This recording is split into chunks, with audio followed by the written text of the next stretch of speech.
For all the latest community news and events. 103.2 Preston FM. Your community, your radio. We're going to be talking about models of diversity. Now, models of diversity advocates for more diversity models and demands that the fashion and marketing industry recognises the beauty in women of all races, ages, shapes, sizes and abilities. And the mission is to change the face of fashion and modelling. And to tell us more about that, I've got in Angela. I knew I'd say Angel. It's Angel Sinclair. So, yeah. Angel, a very good morning. So, are you a good morning? Are you a smooth operator? Yes, I am. Very smooth. Yes, I thought you may be. Now, cheeky. Now, Angel, what about telling us a little about models of diversity and when it was founded and why it was founded? Okay, sure. I'm a former model that I did a program. We've got one in 2008 called Miss Naked Beauty, and that show there was 200 models of all different shapes and sizes that were competing to be in the final top 12, and I successfully managed to get through. I was the oldest model on the program, and after doing that show, I decided that there was a huge gap in the market where there wasn't enough diversity in terms of the different types of models that they were showing. It was around the time when the size zero epidemic was at its worst. And I wanted to make a change, so I decided I retired and I put all my energy into starting up a campaign called Models of Diversity. Right. And it's been going ever since. And that was when? When did you start the agency? I started that in, it started, I would say, properly around late 2008, 2009. Wow. So what was the reaction from the media, etc.? Because we all tend to think of, and we shouldn't, of course, we tend to think of models of being young, thin, beautiful, whatever. You know, we have this stereotypical view of a model. So what response did you get initially from media and from other people when you made contact? Okay.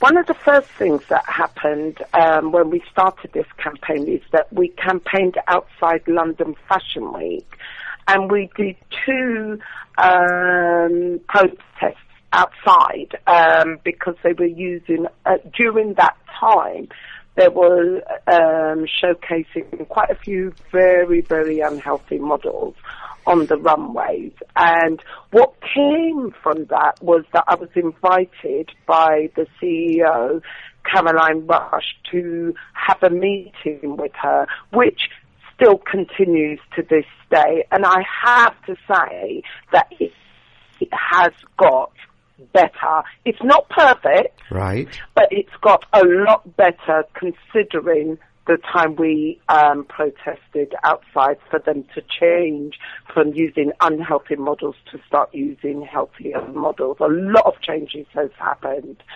The media response to us has been really good. We haven't had anyone sort of bashing us. At the moment, the media has picked up on the fact that we are now actively campaigning for models of disabilities to be seen. They are not represented by online brands or by any high street brands at all. You don't see a disabled model. One of the models that we are actively pushing is a model called Kelly Knox, who won, I don't know if anybody remember that program, British Top Missing Model. She actually won that, and is still struggling to this day to be signed by a top agency. A lot of the work she gets is mainly photographic work, but she has a bit of success in other countries abroad. But it's a real shame that these disabled models are not being used. So we're actively pushing that at the moment. Is it? I mean, why do you think in 2014 that we still do have this problem where we don't use models with disabilities? Is it different abroad? Is it easier for somebody who has a disability to get modelling work in other countries? I think what it is that it's fear of change. I think people think if they use a disabled model that people will more focus on the model's disability rather than on the fact that the model is showcasing the clothes. And I think that what they fail to recognise is a lot. I mean, we did a street survey last year and we had a series of pictures of different models with different disabilities. 90% of the general public that we showed these pictures didn't even see the disability. What they saw was a beautiful girl, a beautiful guy modelling. They didn't, it wasn't in their mind. I mean, and what turned out to be in our stats that 99.9% of the general public, when we did this street survey, said they should be seen. They should be used by these online brands and high street brands and designers. You won't see a disabled model definitely this year at London Fashion Week. I'd be very surprised if one of the top designers decides to use one. I mean, when it was the Paralympics, I automatically assumed that maybe after the success of it, that a designer will say, do you know what? Let's get a disabled person wearing my clothes. It didn't happen. So now we are actively pushing it. We're contacting a lot of clothing brands. A lot of them are not even responding to our emails. I just think I think they're afraid. Yes. I think so. That's my feeling about it. Which is, again, in 2014 is really sad because why shouldn't we see somebody with a disability on the catwalk?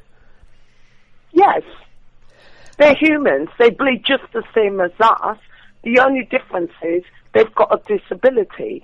But that does not stop them from modelling. I have got some phenomenal models, not just Kelly Knox, there's Shaholly, there's just so many of them out there, and all they want to do is work. That's it.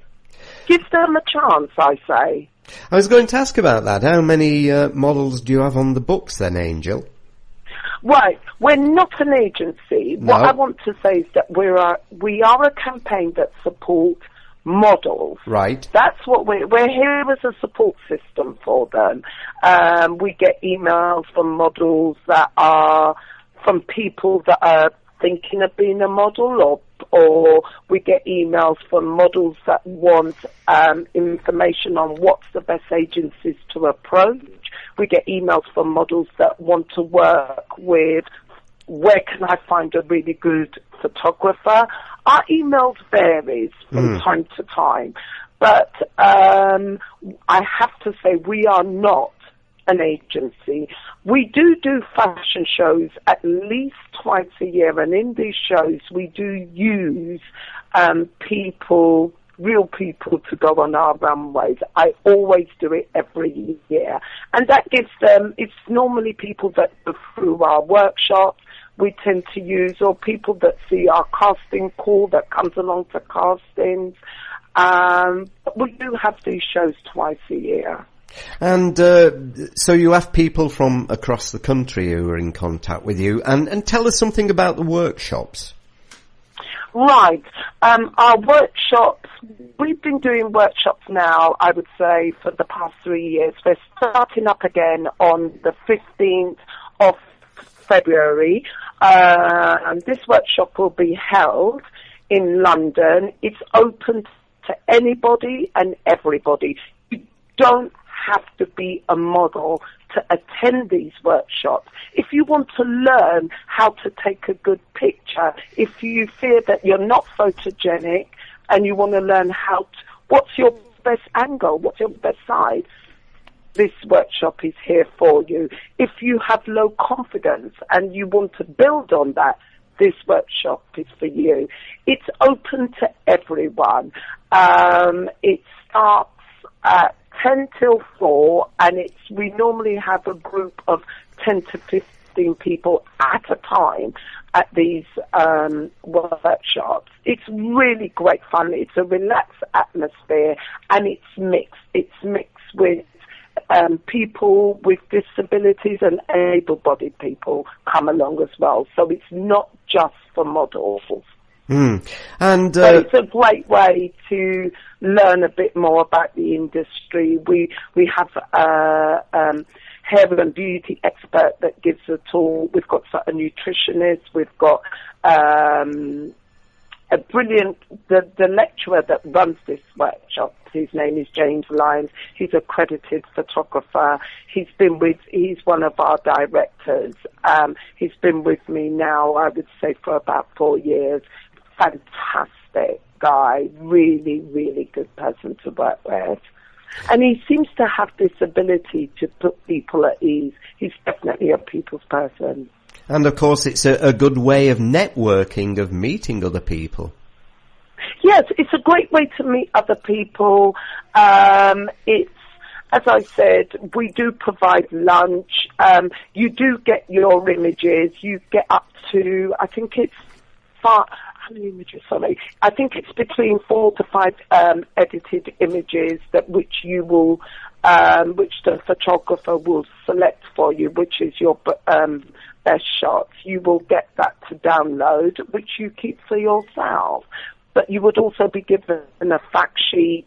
And then if you do decide, well, do you know what, I think I'd like to really get into this a bit more further, then we do an advanced workshop on how to get into the industry. Right. So where can listeners find out more about it, Angel? You can find all that information on our website, which is www.modelsofdiversity.org. And on the website, you will see there is so much information on the website about the work we have done, what we're doing now. There's videos. You can even see some of the fashion shows that we've done over the past few years. You will be able to read the articles. There's a lot of information on there. And obviously, if you would like to speak to me, do contact me via the website. There's an email address on there. Send your emails. I do respond to all my emails, all inquiries. I respond. Lovely. Well, Angel, it's been a pleasure talking to you this morning. And thank you so much, and it's been a pleasure. Thank you for having me, and maybe you might consider coming to one of our workshops, eh? You never know. You never know. And good luck. You never know. Yes. Good luck with the campaign, and maybe we can talk to you in the future. Keep in touch with us also at Preston FM. Absolutely. Anytime. I'm always here, and thank you for having me. It's been really enjoyable. Thank you. Okay. Well, good luck with the campaign, and maybe look forward to updating how things are going in a few months' time. Okay. Bye Take then. Care. Bye-bye. Bye now. Bye. Thanks for listening. If you've enjoyed today's interview, why not tweet Huey at ChatCityPFM.